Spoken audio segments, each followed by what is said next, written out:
Hello, ഞങ്ങളിപ്പോൾ നിൽക്കുന്നത് കലൂരാണ്. കലൂർ സ്റ്റേഡിയത്തിൽ പുതിയൊരു എക്സ്പോ സ്റ്റാർട്ട് ആയിട്ടുണ്ട്. ജനുവരി 12 വരെ ഇവരിവിടെ കാണും.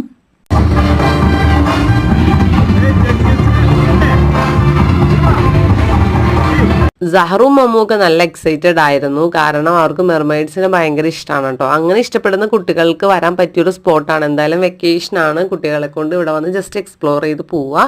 അപ്പോൾ ഇതാണ് ഫീമെയിൽ മെർമെയ്ഡ്. മെയിലും ഉണ്ടായിരുന്നു കേട്ടോ. അപ്പോൾ നല്ല സുന്ദരിയായിട്ടുള്ളൊരു മെർമെയ്ഡാണ്. നമ്മൾ അതിനെയൊക്കെ കണ്ടു. പിന്നെ കുറേ സ്റ്റോളുകൾ ഉണ്ടായിരുന്നു, നമ്മൾ അവിടെയും പോയിട്ടുണ്ട്. കുറേ പിക്കിൾസ്, കോട്ട്, പിന്നെ കുട്ടികളുടെ ആക്സസറീസ്, ബാഗ്സ്, ഡ്രസ്സസ്, അങ്ങനെ എല്ലാം ഉണ്ട്. എന്തായാലും വെക്കേഷനായിട്ട് എവിടെയും പോകാൻ നിങ്ങൾക്കൊരു സ്പോട്ട് കിട്ടിയിട്ടില്ലെങ്കിൽ വരാൻ പറ്റിയൊരു മെയിൻ സ്പോട്ടാണ്. പിന്നെ വെറൈറ്റി നമ്മുടെ നൊസ്റ്റാൾജിയ സ്വീറ്റ്സ് ഉണ്ടായിരുന്നു. പിന്നെ പള്ളിക്കൂടം റോക്സിൻ്റെ അടിപൊളി DJ പ്രോഗ്രാമും അവിടെ ഉണ്ട് ഗൈസ്.